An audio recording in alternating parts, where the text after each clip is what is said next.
Hello दोस्तों, मैं आप सभी का स्वागत करता हूं आपके अपने ग्रेट ट्यूटोरियल्स के यूट्यूब चैनल पे।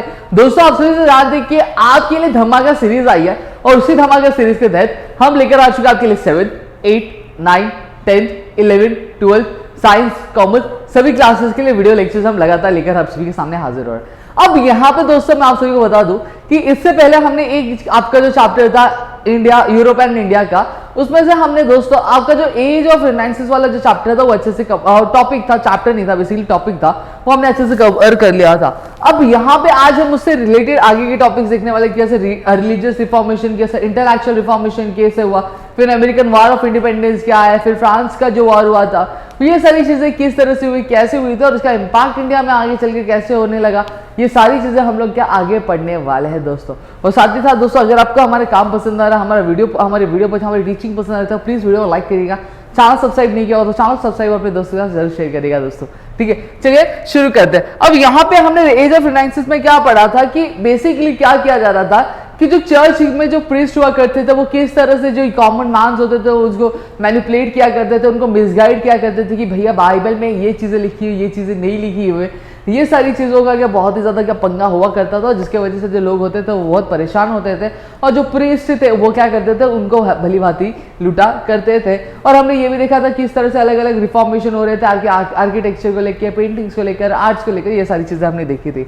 अब वही अगर मैं बात करूँ रिलीजियस रिफॉर्मेशन मूवमेंट की, तो रिलीजियस रिफॉर्मेशन की मूवमेंट की अगर मैं बात करूँ दोस्तों, तो हमने ये देखा था कि ऐसे बहुत सारे लोग, नए लोग आ रहे थे जो क्या कर रहे थे, ये सारी चीजों को मान रहे नहीं थे, अभी इसमें बदलाव लाना चाहते थे। जैसे आपके इंडिपेंडेंट इंटेलेक्चुअल, जो मतलब इंडिपेंडेंट इंटेलेक्चुअल मतलब जो लोगों की तरह, बाकी लोगों की तरह नहीं सोचते थे, जो सही होता था उसके बारे में सोचते थे, जैसे मार्टिन लूथर। अब इन्होंने क्या किया, इन्होंने लोगों पे अटैक कर दिया कि attack the religious ideologies of the Roman Catholic. Attack in the sense बंदूक लेके, कुल्हाड़ी लेके, ये लेके मारा पीटी नहीं करने गए थे वो लोग। वो क्या कर रहे थे, वो बता रहे थे चीजें। जैसे हमने देखा था कि लोगों ने सोचना चालू किया था, सोचने के बाद उन्होंने लिखना चालू किया, लिखने के बाद प्रिंटिंग प्रेस एस्टैब्लिश हुई और प्रिंटिंग प्रेस के बाद लोगों तक बुक पहुंची और बुक पहुंचने के बाद अब लोगों के माइंड में आइडिया आ रहा था। अब ये वही चीजें यहीं पे होने लगी जो हमारे अलग अलग इंटेलेक्चुअल्स थे, उन्होंने क्या किया, अब ये जो गलत चीजें थी, जो रिलीजियस आइडियाज थे, जो कैथोलिक रोमन एम्पायर के, वो बता रहे थे कि ये गलत है, ये ऐसी चीजें नहीं होती, ये सारी चीजों के थ्रू अटैक करते।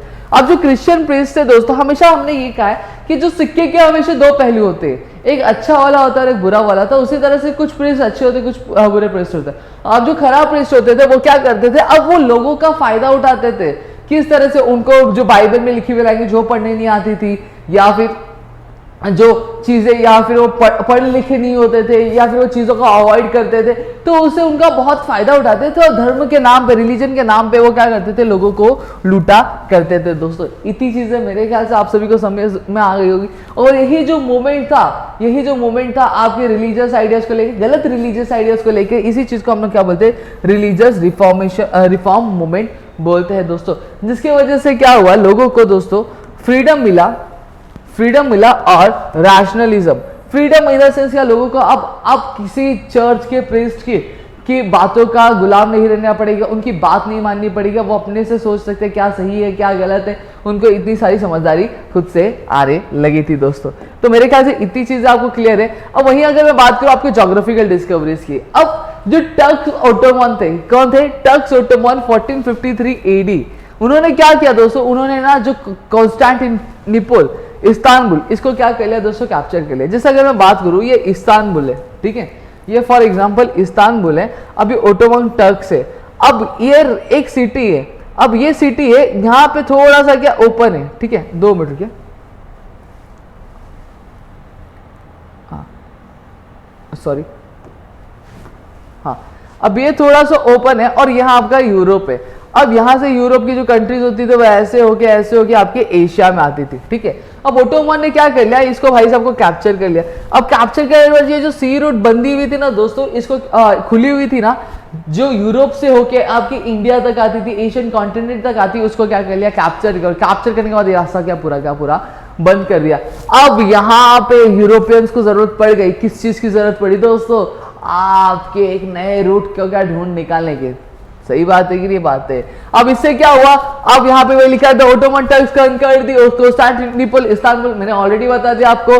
फिर उसके बाद क्या, जो overland trade routes for Asia and Europe. अब एशिया और यूरोप में जो ट्रेड का रिलेशन जो था, मतलब एक जो रास्ता जाता था, शॉर्टकट रास्ता था, वो तो बंद हो गया था दोस्तों, ठीक है। अब यहाँ पे टर्क्स ने क्या कर दिया था, वो रूट को ब्लॉक कर लिया था। अब जरूरत आन पड़ी थी, किस चीज की जरूरत आन पड़ी, अब इस चीज की जरूरत आन पड़ी थी दोस्तों कि हमें अब क्या करना है, अब एक नया अल्टरनेटिव रूट ढूंढना पड़ेगा। अब क्या हम ट्रेड करना बंद कर देते, यूरोपियन का ट्रेड बंद करना बंद कर देते, नहीं दोस्तों, अब उनको नया सी रूट क्या ढूंढ के निकालना पड़ेगा। किस चीज के लिए, ताकि वो क्या कर सके, वो एशियन कंट्रीज जो ईस्ट में हैं, जो एशियन कंट्रीज जो क्या ईस्ट में सिचुएटेड है, उन तक क्या पहुंच सके। क्योंकि इनको पता था भाई साहब कि यहाँ पे एशियन कंट्रीज में क्या रॉ मटेरियल बहुत ज्यादा है, स्पाइसेस बहुत ज्यादा है, इनकी हिस्ट्री बहुत महान है, इनके पास पैसा ही पैसा है, तो इनको तो आना ही था दोस्तों, समझ में आ गया। अब इसके वजह से क्या हुआ, एक नया ज्योग्राफिकल डिस्कवरीज होने की क्या शुरुआत हुई दोस्तों। आपने कोलंबस के बारे में सुना है कि नहीं सुना। अब ऐसे कुछ सेलर थे जो क्या करते थे, वो नए नए रास्ते ढूंढा करते थे। अब कैसे ढूंढा करते थे, चलिए मैं बताता हूँ। इसको थोड़ा सा इसको थोड़ा सा मैं बड़ा करूंगा, देखो, हाँ चलो समझते, ठीक है। ये आपका अर्थ है, ठीक है, सॉरी पानी का बोतल गिर गया भाई, ये आपका अर्थ है। अब यहाँ पे अगर मैं बात करूँ, आपकी यूरोपियन कंट्रीज है, यहाँ पे तो क्या होगा, यहाँ पे आपका अफ्रीका आ गया, ठीक है, फिर यहाँ पे आपका एशियन कॉन्टिनेंट आता। अब ये तो कैप्चर हो गया था, ठीक है। अब यहाँ पे आपके अमेरिका आते थे, नॉर्थ अमेरिका और साउथ अमेरिका, समझिए फॉर एग्जांपल की तरफ, ठीक है। अब यहाँ पे हमारे जो पहले थे क्रिस्टोफर कोलंबस, कौन थे, क्रिस्टोफर कोलंबस। अब क्रिस्टोफर कोलंबस एक सेलर थे जिनको सपोर्ट किया जाता। अब ये जो सेलर थे ना, उनको गवर्नमेंट द्वारा क्या सपोर्ट रहता था कि वो नए रास्ते, जो भी पैसे लगते थे, जो भी खर्चे लगते थे, उनको मिलते थे। और जो क्रिस्टोफर कोलंबस थे, उनको पता था कि जो दुनिया है वो किस तरह से गोल है, तो उन्होंने भाई साहब ने दिमाग क्या लगाया पता है क्या, उन भाई साहब ने दिमाग ये लगाया और वो वेस्ट की तरफ सेल करने लगे। मैं डायरेक्शन भी बता देता हूँ, ये ईस्ट है, ये वेस्ट है, ये नॉर्थ है और ये साउथ है, ठीक है। अब यहाँ पे अभी क्रिस्टोफर कोलंबस ने क्या बोला, अब मैं जाऊंगा वेस्ट की तरफ। वेस्ट की जाते जाते जाते वो कहाँ पहुंच गए, ईस्टर्न कोस्ट में पहुंच गए। कौन से ईस्टर्न कोस्ट से, अमेरिका के ईस्टर्न कोस्ट में पहुंच गए, और वो बन गए क्या, फाउंडर ऑफ। अब निकले थे इंडिया ढूंढने, पहुंच गए अमेरिका, और अमेरिका क्या उन्होंने ढूंढ निकाला दोस्तों। इतनी चीजें समझी। फिर उसके बाद हमारे एक और भाई साहब थे, वो क्या किए पता है क्या, वो अब इधर से, अब वो इधर नहीं गए, अब वो इधर से गए, इधर से ऐसे गए, अब वो यहाँ पे पहुंच गए आपके अफ्रीका के सदर्न टिप पे, जो था केप ऑफ गुड होप। क्या हो गया, केप ऑफ गुड होप पे पहुंच गए, ये अफ्रीका पहुंच गए। फिर हमारे भाई साहब है पोर्चुगीज भाई साहब, पोर्चुगीज हमारे कौन थे, वास्को डा गामा। और वास्को डा गामा क्या गए, केप ऑफ गुड होप को पीछे छोड़ते हुए आपके पहुंचे आपके कैलिकट, यानी वो इंडिया पहुंच गए, और इंडिया का रास्ता उन्होंने ढूंढ निकाला बहुत ही शानदार तरीके से। और ये सुनकर आपको कैसा लगा, हमें कमेंट सेक्शन में जरूर बताया है दोस्तों, ठीक है। तो इसके वजह से क्या हुआ, हमारा देखो एक नया कॉन्टिनेंट फाइंड हुआ गया। कौन सा कॉन्टिनेंट, एक नया देश फाइंड हो गया, जो था अमेरिका फाइंड हो गया दोस्तों। सही बात है कि नहीं बात है, इतनी चीजें क्लियर हुई। अब इसके बारे में भी हम पढ़ने वाले, अमेरिकन वॉर ऑफ इंडिपेंडेंस के बारे में भी हम लोग पढ़ने वाले हैं दोस्तों, ठीक है। आगे इतनी चीजें मेरे ख्याल से आप सभी को क्लियर हो गई भाई, ये क्या हो गया, ठीक है। अब इतनी चीजें क्लियर है। अब देखो अब किस तरह से आगे अब यहाँ पे देखो हमारे जो भाई साहब केप ऑफ गुड होप तक पहुंचे थे 1487 ईडी में एनाटोमी में। बॉटमलियोडाइस जहां कहां पहुंच गए, मैंने बताया था टिप ऑफ अफ्रीकन कॉन्टिनेंट जो था केप ऑफ गुड होप। फिर हमारे 1492 में ईडी में कौन थे, क्रिस्टोफर कोलंबस। और क्रिस्टोफर कोलंबस कहां थे, मैंने बताया था वो वेस्ट डायरेक्शन में जा रहे थे, वो वेस्ट डायरेक्शन से घूम के ईस्ट में आते, लेकिन भैया इंडिया नहीं पहुंच पाए। वो कहां पहुंच गए, वो पहुंचे आपके अमेरिकन कॉन्टिनेंट में, और अमेरिकन कॉन्टिनेंट उन्होंने ढूंढ निकाला। फिर उसके बाद हमारे आते हैं Vasco D gamma. Vasco D gamma जो थे 1498 एडी में वो क्या हुए, अब वो ये अफ्रीका था, तो अफ्रीका से इस तरह से यूरोप से धीरे धीरे निकल केप ऑफ गुड होप तो पता चल गया, क्योंकि उनसे पहले जो डियास थे वो गए थे, ठीक है। अब वो वेस्ट में जा रहे नहीं थे क्योंकि उसके पास कोलंबस आगे गए थे। तो केप ऑफ गुड होप को पीछे छोड़ते हुए छोड़ते छोड़ते पीछे देखो पीछे पीछे छोड़ते वो पहुंच गए आपके एशियन कॉन्टिनेंट में दोस्तों, और वहां पे वो आ गया हमारे इंडिया के कैलिकट रीजन में। देखो sail pass to the Cape of Good Hope and reach the Indian coast in Calicut. तो मेरे ख्याल से आपको सभी को इतनी चीजें क्लियर हो गई होंगी दोस्तों। अब हम आगे बढ़ेंगे। अब आगे दोस्तों यहाँ पे बात करते सॉरी अब आगे हम बात करते हैं आपका आता है इंटेलेक्चुअल रिवॉल्यूशन। अब इंटेलेक्चुअल रिवॉल्यूशन क्या था? अब धीरे धीरे जो यूरोप था ना वो मेडिवल पीरियड से हट गया, अब क्या मॉडर्न एज में क्या एंटर हो रहा था। और ये जो चेंजेस थे अब इसके वजह से ये सारी चीजें क्यों हो रही थी? रिनाइंसेंस पीरियड की वजह से, ठीक है। अब रिनाइंसेंस पीरियड की वजह से क्या हुआ था? हमने देखा था हर चीज में रिफॉर्मेशन हो रहा था, नया रिबर्थ हो रहा था, आर्किटेक्चर को लेकर, आर्ट को लेकर। जो ये पीछे प्रीस्ट थे जो क्या करते थे, लोगों को लुटा करते थे भगवान के नाम पे, बाइबल के नाम पे, ये सारी चीजें भी क्या खत्म हो रही थी। अब जो लोग थे जो पास्ट इग्नोर्स यानी जो चीजों को वो इग्नोर करते थे, यानी जो चीजों को फॉलो करते थे, अब उनको बोलते थे भाई पहली फुर्सत में निकल। और जो ब्लाइंड फेथ मतलब बोलते थे भगवान ने बोला ये करो, भगवान ने बोला वो करो, भगवान ने बोला ये से करने का वो वैसे करने का, तो गलत गलत चीजें उनको बताई जाती है ना, उससे वो क्या कर रहे थे, अब परे हट रहे थे, बोलते थे हम अब इसके चंगुल में और नहीं फंसने वाले, ऐसा वो बोल रहे थे। इतनी चीजें क्लियर हो गई। अब हर एक चीज को क्या क्रिटिकल पॉइंट ऑफ व्यू से देखा जाता था, यानी अब जो भी चीजें की जाती थी, मतलब जो भी अगर कोई कुछ फॉलो करने बोलता था तो उसको बहुत ही सोचा समझा जाता था कि ये करना क्या सही है, अगर ऐसा किया तो क्या सच में इसका रिलेशन इसके साथ है क्या। ये सारी चीजें जो प्री एस्टैब्लिश्ड कस्टम्स थे और ट्रेडिशंस थे जो हमारे लिए खतरनाक थे, उनके ऊपर बहुत ज्यादा क्रिटिकली सोचा जा रहा था कि सच में वो खतरनाक है नहीं खतरनाक है, क्या जो कस्टम्स पहले से एस्टैब्लिश किए क्या वो सही है, उन्हें फॉलो करना क्या सही है। तो ये सारी चीजें हो रही थी और ये इंटेलेक्चुअल रिवॉल्यूशन हुआ, लोगों की सोच बदली, लोगों का सोचने का तरीका बदल गया और इसने क्या दे दिया, एक मोमेंटम दे दिया साइंटिफिक डिस्कवरीज को यूरोप में। अब आप बोलोगे कैसे? जैसे न्यूटन के लॉ थे, कैप्लर्स का लॉ था। अभी पहले जो बोलते थे ये सारी चीजें हो रही है भगवान की वजह से हो रही है, ये चीजें भगवान ने किया, अगर कोई किसी को थप्पड़ मारता था ये बोला भगवान ने मारा, ऐसा क्या पहले बोला जाता था आपके यूरोपियन कंट्रीज में। लेकिन अब जैसे जैसे इंटेलेक्चुअल रिवॉल्यूशन आया, रिफॉर्मेशन आया, अब लोगों का जो माइंडसेट हो गया वो चेंज होने लगा। अब लोगों को पता चला भाई इसके पीछे साइंस है, इसके पीछे साइंस है, इसके पीछे साइंस है, और हर एक जो चीज वो समझ में नहीं आ रही थी अब उसको क्या कर रहा था, उसको ढूंढा जा रहा था, उसको समझा जा रहा था। ये नहीं बोला जाता भगवान ने किया है, समझ में आ गई इतनी चीज आप सभी को। अब आगे बढ़ते, अब आता है आपको दोस्तों रिवॉल्यूशन इन पॉलिटिकल स्फीयर्स। अब जो ये जो पीरियड है, अब ये जो पीरियड इसमें बहुत सारे रिवॉल्यूशनरी इवेंट्स हुए, जैसे बात करूं 18th और 19th सेंचुरी का, और इस पीरियड को इसी वजह से क्या कहा जाता है, एज ऑफ रिवॉल्यूशन कहा जाता है। अब जो इंग्लैंड जो हमारा देश था वहां पे सबसे पहले क्या पार्लियामेंट्री डेमोक्रेसी आई। पार्लियामेंट्री डेमोक्रेसी मतलब क्या होता है दोस्तों? सबसे पहले क्या हुआ था, एक था राजा एक थी रानी, दोनों ने मर गई कहानी, यही चीज होती थी। पहले हर जगह राजा का शासन होता था, रानी का शासन हुआ करता था, इस तरह के क्या शासन हुआ करते थे, डिक्टेटरशिप। लेकिन इंग्लैंड एक मात्र पहला एक देश बना जिसने क्या किया, अपना जो डिक्टेटरशिप था वो हटा दिया, राजा रानी वाले कॉन्सेप्ट को हटा दिया और आ गया था हमारे पार्लियामेंट्री डेमोक्रेसी में। इतनी चीजें क्लियर, और साथ ही साथ उन्होंने क्या किया, कैबिनेट फॉर्म में क्या चेंजेस भी किए। कैबिनेट मतलब क्या होता है चलो बता देता हूं। जो हमारे देश के चीफ मिनिस्टर जो प्राइम मिनिस्टर होते हैं उनके साथ बहुत सारे अलग अलग मिनिस्टर्स होते हैं, तो मिनिस्टर्स में भी कुछ चेंजेस उन्होंने क्या फरमाया दोस्तों। फिर उन्होंने क्या लाया, बिल्स ऑफ राइट्स 1689 में। अब बिल्स ऑफ राइट्स 1689 में आया तो उससे फायदा क्या हुआ?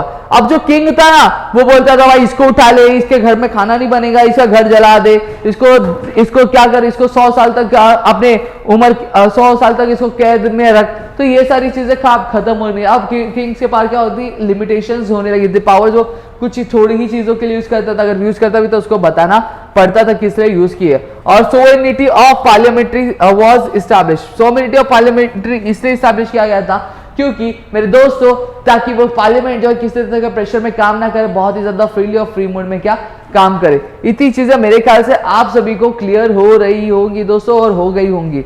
अब आगे अगर मैं बात करूं,